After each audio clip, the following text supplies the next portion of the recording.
Olá, boa noite. Mudanças no mapa de risco do coronavírus no Espírito Santo. Domingos Martins saiu do risco alto para a doença e o número de cidades com essa classificação também diminuiu. Nós vamos então direto falar com o repórter Yuri Demuner, que tem detalhes sobre essa mudança. Não é isso, Yuri? Já está posicionado aqui ao vivo no Palácio Anchieta. Boa noite, Yuri. Quais são as suas informações?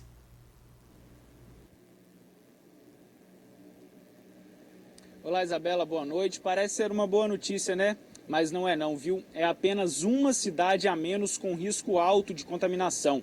Vocês vão ver aí nas imagens que na semana passada eram 6 municípios: Domingos Martins, Anchieta, Ibiraçu, Marilândia, Mantenópolis e Ecoporanga. Agora, nessa semana, são 5 cidades. Mantenópolis e Ecoporanga continuam, além de Afonso Cláudio, Alfredo Chaves e Vargem Alta, que passaram aí para a corzinha vermelha. Esse mapa foi atualizado hoje durante o pronunciamento do governador Renato Casagrande, e eu digo que não foi uma boa notícia, porque se a gente comparar o mapa da semana passada com o mapa desta próxima semana, nós vamos ver que o número de cidades com risco moderado, por exemplo, aumentou de 48 para 51 cidades. Já os municípios em risco baixo diminuiu de 24 para 22 municípios.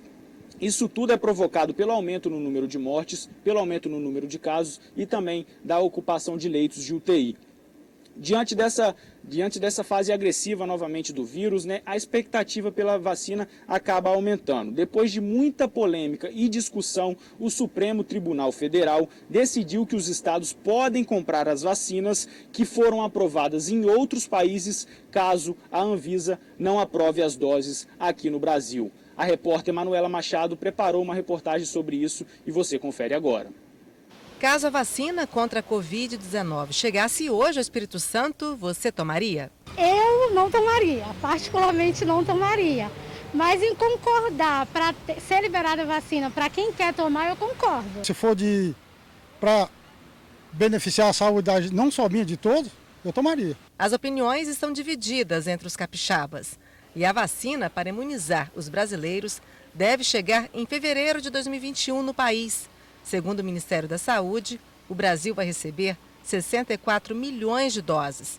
E o Supremo Tribunal Federal, o STF, concedeu liminar permitindo que estados e municípios distribuam as vacinas. E se a Agência Nacional de Saúde, a Anvisa, não liberar a vacina em 72 horas, ela poderá ser aplicada, mas apenas lotes aprovados pelas autoridades estrangeiras. Aos 68 anos, seu José viu como positiva a decisão. Concordo, sim, é certo.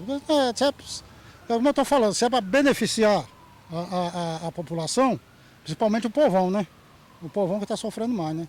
O rico tem dinheiro para se tratar, o pobre não tem. O subsecretário de Saúde do Estado, Carlos Reblin, falou que a obrigação vai ser administrativa e não da população. Essa doença, ela é um potencial risco, pode adoecer gravemente, pode levar ao óbito. Qual é a solução mais viável que nós estamos passando a vivenciar? É a vacina. Então, o sentido da obrigação de tomar a vacina, ela é o sentido de proteger a vida das pessoas. Aqui no Espírito Santo, nós já temos um programa em vigor, que é a obrigação da criança que vai se matricular no ensino estadual, ela esteja com seu cartão de vacinas completo, ou seja, em dia. A gente acredita que é neste sentido que a decisão do Supremo vai caminhar. Diante desses números que voltaram a subir, o secretário estadual de Saúde falou sobre a importância dos capixabas respeitarem as medidas de segurança contra o coronavírus. Entendemos que a sociedade precisa se solidarizar, precisa desenvolver empatia. O nosso cansaço, ele é ainda mais esgotador quando a gente percebe que muitas pessoas estão se aglomerando, não estão usando máscaras, não estão tomando medidas de distanciamento social. O crescimento de óbitos pelo Covid-19 não é possível que ele seja naturalizado. Nós não nos acostumamos com ele. Todos estamos cansados, mas não canse da vida. Não canse de querer proteger seus entes queridos. Renato Casagrande também falou sobre isso durante o pronunciamento, né? Ele que participou ativamente desse debate sobre a vacina, sobre o Plano Nacional de Imunização. Durante essa semana, o governador do estado foi até Brasília por 2 vezes, se reuniu com o presidente Jair Bolsonaro, com o ministro da Saúde e estava presente no lançamento do Plano Nacional de Imunização. O governador falou que o Espírito Santo já comprou os insumos e que o estado está preparado para vacinar a população capixaba assim que for possível. Vamos acompanhar a fala dele. Nós já compramos as seringas, nós já compramos todos os insumos necessários para que o nosso plano aqui no estado seja feito com muita rapidez e com muita objetividade. Isso é que a população está desejando, é isso que nós preparamos. Até porque nós estamos chegando no momento da segunda fase da doença, nós estamos vendo os números crescentes da pandemia. Só para vocês terem uma ideia, nós já estamos com 517 leitos de UTI ocupados. Nós chegamos na melhor fase dessa pandemia com menos de 300 leitos de UTI ocupados. Nós já estamos com 83% de ocupação. Né? Com os potenciais leitos, que são aqueles 715, nós estamos com 72% de ocupação. Para finalizar, a preocupação das autoridades agora é com o verão. A gente já está sentindo esse forte calor, né? As altas temperaturas, o verão já se aproximou. A gente sabe que é difícil permanecer dentro de casa, mas o governador do estado pediu, né, foi enfático em dizer que se a gente tiver um verão igual aos anos anteriores, vai ser um período de muita tristeza e muitas mortes. Para isso não acontecer, né, a gente tem que continuar com o isolamento social, com o distanciamento social, uso da máscara, do álcool em gel e das medidas de higiene, né, Isabela?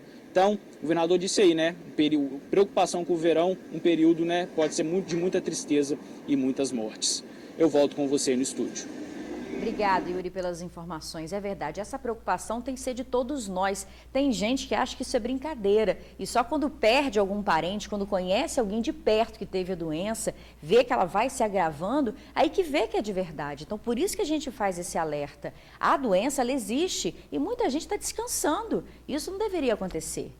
Olha, gente, infelizmente a Covid tem feito mais vítimas fatais aqui no estado. Tem um médico de Aracruz que não resistiu à doença e um professor de Vila Velha.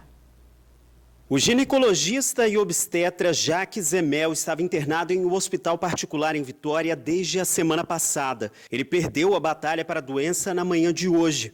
O médico trabalhava em Aracruz há mais de 40 anos e também foi secretário de saúde da cidade. E mais um profissional da educação aqui do estado também perdeu a vida por conta da Covid-19. Paulo Rosenberg tinha 39 anos e teve uma infecção generalizada após complicações da Covid. Ele era professor e coordenador de uma escola municipal em Vale Encantado, Vila Velha. O professor deixa 3 filhas, uma adolescente de 17 anos e 2 gêmeas de 11. Olha, em 24 horas foram registradas 31 mortes e mais de 2.100 novos casos. No total, o Espírito Santo tem 225.358 casos confirmados da doença, 4.727 mortes e 207.714 pessoas curadas da doença. O prefeito eleito de Vitória, delegado Pasolini, anunciou os nomes de mais 3 secretários. O engenheiro Gustavo Perim vai assumir a Secretaria de Obras, Juliana Rosner será responsável pela pasta da Educação e na Secretaria de Gestão, Planejamento e Comunicação foi confirmado o nome do economista Regis Matos Teixeira. Na semana passada, Pasolini anunciou o nome do delegado Ícaro Ruginski para a Secretaria de Segurança. A seguir, carro pega fogo e rodovia fica interditada por 2 horas. A gente já volta. Um carro pegou fogo e interditou a BR-101 em Ibiraçu por 2 horas. A interdição aconteceu no início da tarde, na altura do quilômetro 224. O carro ficou totalmente destruído após pegar fogo. O veículo teria tido uma pane e foi tomado pelas chamas. Ninguém ficou ferido. Durante o atendimento da ocorrência, a rodovia foi interditada por quase 2 horas e um longo engarrafamento se formou na pista. O tráfego de veículos já foi normalizado. Agora, olha só a confusão que aconteceu após um acidente em Cariacica. Você bebeu? Você bebeu? Não. celular, hein? Peraí, rapaz, peraí. Chama de mim. Ei, não faça não. Você é motorista desse carro? Faça não, faça não. É mesmo? O motorista ficou revoltado porque não queria que as pessoas filmassem o local do acidente. Ele bebeu antes de dirigir. Foi o segundo acidente no local em poucas horas. Quem olha a cabine do caminhão imagina que o motorista e o ajudante morreram imprensados. Afinal, o estrago feito foi grande. A carga se soltou e ficou espalhada. E a carroceria praticamente se desmanchou ao deslizar no chão. De acordo com informações de testemunhas, o motorista desse caminhão desceu em alta velocidade aqui na rodovia José Sete. Quando chegou bem em frente ao terminal de Itacibá, nessa pequena curva, ele já perdeu o controle do caminhão, que tombou, bateu aqui, ó, e pela velocidade que eles vinham, só para vocês terem uma noção, como nós já mostramos, ele praticamente derrubou o poste que estava nessa posição aqui. Poste caído, sem controle, caminhão virado, foi parar mais lá à frente. E acreditem, apesar de tudo que aconteceu, motorista e ajudante saíram sem nenhum arranhão. O ajudante é esse aí, com a camisa do Flamengo. O motorista, esse outro aí, Giovanni Colli Perteler, de 32 anos. Ele está sendo preso pela Polícia de Trânsito por dirigir embriagado. O bafômetro dele foi de 1,16 miligramas de álcool por litro de ar expelido, 23 vezes acima do que é permitido para não ser multado. Fizemos o teste de etilômetro nele e ele está sob a influência de álcool, então ele tem que ser conduzido ao DPJ. Talvez isso explique essa reação de Giovanni ao agredir uma pessoa que filmava o acidente. Eu cheguei aqui como todo curioso, e vi filmando, e aí quando eu vi o motorista, perguntei, motorista, tudo bem com você? E quando eu estava filmando, ele veio me agredindo, tipo, descontrolado. Mas não adiantou não, viu, tentar impedir as imagens. Além do resultado do bafômetro, muitas pessoas presenciaram o acidente que aconteceu por volta de 6h30 em Itacibá, Cariacica. Além da embriaguez constatada pelo equipamento, essas pessoas viram que o motorista dirigia em alta velocidade para o trecho. Bem próximo do acidente com um caminhão, um outro carro batido, bem em frente ao terminal. Esse aconteceu de madrugada, por volta das 2 horas. O motorista, segundo testemunhas, também perdeu o controle e colidiu no poste. Deixou o carro ali e foi embora. De acordo com a comerciante, que não quer ser identificada, acidentes assim nesse trecho são bem comuns e todos têm uma única causa. É porque o pessoal é imprudente mesmo. E nesse caso ali, estava descendo com muita velocidade, eu acho que ele não conseguiu fazer a curva normalmente. Foi a hora que ele já tombou para lá e já caiu. Impressionante virar um caminhão desse, né? Olha, o motorista do caminhão foi autuado em flagrante por dirigir bêbado. Uma fiança foi arbitrada e, se não for paga, ele será encaminhado ao presídio. Em Vila Velha, uma submetralhadora artesanal foi apreendida. A arma foi encontrada durante uma ação da Polícia Rodoviária Federal na estrada de Capuaba. Estava em um carro que passava pelo local com uma pessoa. O nome desse suspeito não foi divulgado. Além da submetralhadora artesanal, foram apreendidos 2 carregadores com 30 munições e um tablete de maconha. O condutor recebeu voz de prisão e foi levado para a delegacia. E está preso um suspeito de mandar matar 2 pessoas que estariam atrapalhando a movimentação do tráfico de drogas em Eldorado, na Serra. Entre as vítimas está um motorista de aplicativo que foi morto em setembro deste ano. Hudson Carneiro Coelho, mais conhecido como Bigode, de 32 anos, foi preso acusado de matar Lucas Ferrarini, de 23 anos. A vítima era motorista de aplicativo e foi perseguida e executada com pelo menos 5 tiros em Jardim Limoeiro, na Serra. O crime aconteceu em setembro deste ano. No carro também havia outra pessoa que conseguiu escapar. Primeiramente, eles foram ao terminal de Laranjeiras fumar maconha. Após consumirem maconha, eles foram até o bairro Valparaíso, onde compraram uma pizza. Ao sair desse bairro, eles verificaram que estavam sendo seguidos por um veículo, um Logan de cor prata. Eles tentaram se evadir, porém tiveram que parar em um semáforo localizado na rodovia ES 010. Abriram fogo contra esse veículo da vítima. Eles conseguiram andar mais alguns metros, porém o Lucas não resistiu aos ferimentos. Foi a óbito no local, o seu amigo foi socorrido e sobreviveu à ação. Hudson era o chefe do tráfico de drogas de Eldorado, na Serra. mas teria perdido o posto e foi aí que a disputa começou. Além de ser acusado de matar o motorista de aplicativo, ele também é acusado de matar Igor Thiago do Nascimento, de 24 anos, em Jardim Limoeiro, na Serra. Igor foi morto em julho deste ano com mais de 10 tiros.